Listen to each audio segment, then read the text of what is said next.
So what do you actually do for Blizzard? What does the chief operating officer do? Well, basically global operations. All of the development efforts go up through Mike Morheim, Frank Pierce, Rob Pardo, Chris Metzen, and all of the global operations come up through me. Okay, so you were recently here at BlizzCon at a panel about the Warcraft movie. How's the search for a director going? Well, we're looking. Chris and I, together with the guys over at Legendary, have spoken with a number of directors and are still in the search. So I think progress is being made because we're starting to see who it is we like and maybe some of the things that we're looking for more clearly. We haven't picked yet, but I would say that it's not too far down the line. Okay, and how are you changing up sort of the internal structure of Blizzard for the movie? I mean, is there an entirely new department being sort of set aside to work specifically on it? Well, no, there's not a specific department, but much like our game development process, we have at a certain point we create what are called strike teams, and that strike team is kind of a cross-section of people throughout the company that help really focus in on how the game's progressing and gathering of the feedback and what have you. And so we'll have a strike team that is focused on the motion picture. Chris Metzen will be leading that. He's the one that is interacting most directly with the screenwriter, and then there's a small group of us that are involved in reviewing the script, adding notes and what have you, and then Chris does the majority of the interactions with the screenwriter. Is the cinematics department involved in that at all? Two of the leaders from the cinematics team have been involved in those meetings, and they're part of the group that's adding notes and providing notes, I should say, on the scripts. Okay. So any plans on bringing any more Blizzard franchises to the big screen? Well, we would love to bring certain of the other franchises to the big screen. I think we're going to focus on this one first and see how things are progressing, and then we'll make some decisions moving forward. We hope that we'll be able to do that, and we hope that the relationship with Legendary is everything that we expect it to be, and that we'll be able to do that together with them. So what did you think at E3 this year? I didn't go. Okay. But I mean, the focus at Blizzard, I mean, clearly you're making larger announcements at your own events. Are we going to see a BlizzCon next year, or are we going to see even more Blizzard-specific events like the Worldwide Invitational in South Korea? Well, while I don't have specifics to give on when we're going to do BlizzCons or Worldwide Invitationals, I think it's absolutely something that you can count on that we'll be doing both of those. Whether we'll be doing them each year or staggered, don't know yet, but absolutely Blizzard will have Blizzard-focused events. Okay, so you just announced Wrath of the Lich King. Is it Lich King? Yes. Okay. How long do you see World of Warcraft running? I mean, it's got 9 million subscribers right now. What's the future look like? Well, we intend on supporting World of Warcraft for as long as people are continuing to play it.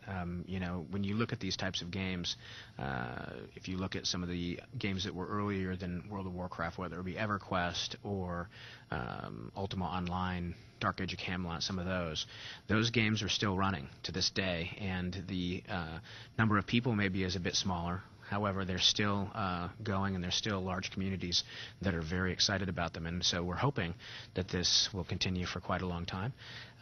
We'll continue providing content for as long as it makes sense, and I think that will be for many years to come. Okay, and it's still going to be like an expansion pack a year, basically? That's absolutely the goal. If the game isn't ready, it won't be once a year.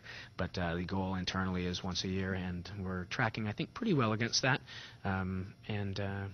We'll see how it plays out, but we're making good progress. The tool set has really been improved within the development teams, and it's allowing them to be able to do the content updates and the expansion sets simultaneously, so we're not losing time in that regard. So it's going really well. All right, so with Blizzard becoming such a globally popular company, I mean, World of Warcraft is popular everywhere, StarCraft is huge in Korea, amongst other places. How does that affect design decisions and just how you proceed forward with your franchises? Well, I think the design decisions are influenced by things that are going on all over the place, but ultimately it's the same general group of folks, together with a lot of really great new additions, that are focusing on making a great game that they want to play. And the good news is because we have all gamers that are working in our development groups, they have a pretty good bead on what others are looking for, I think. great games translate. And if you can make them accessible to other audiences by understanding what their interests are and how it is that they'd like to interact with the game, I think that can happen. It's tricky. It's not an easy process, but I think that we've been fortunate enough to figure that out. And the development teams speak a lot with our international offices and get a lot of feedback on how to make the games most accessible to those groups. And the good news is there's a lot of crossover, so that a lot of tweaking is not required. A lot of tweaking, you mean, compared to the North American product versus what's released overseas? Yeah, I mean, there are certainly things that we need to concentrate on and we need to do differently for those markets, but they're not as dramatic necessarily as you think. It's just knowing what they are and making sure that you do those things consistently and that you do it with a level of quality and attention to detail so that each of the markets feels confident that the game was made for them. So, I mean, how different are the markets? Like, we don't get a very good sense of that here in North America. I mean, are they really vastly different? I think the actual game, the gameplay experience, is not incredibly different. I think if you use Korean gamers as an example, they like fast-paced games traditionally, maybe slightly faster-paced and with a greater competitive edge to them than maybe their North American and European counterparts. However, I will say that I think that the North American and European counterparts are evolving to really dig the e-sport elements, the competitive elements more and more, and so the gap is I guess shrinking.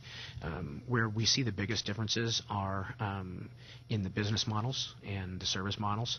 So it's making sure that we create a game that people love and they feel as if it's for them, and create a business model after the game has been determined what it's going to be, and make it relevant to them, so it feels like we created not only a game for that market, but also a business model, rather than trying to force our North American business model into other markets where that may not make sense. I think that's one of the things that people have struggled with from other companies, is they say, okay, this is the business model that we've chosen, and from there they try to do that everywhere, and that just does not work.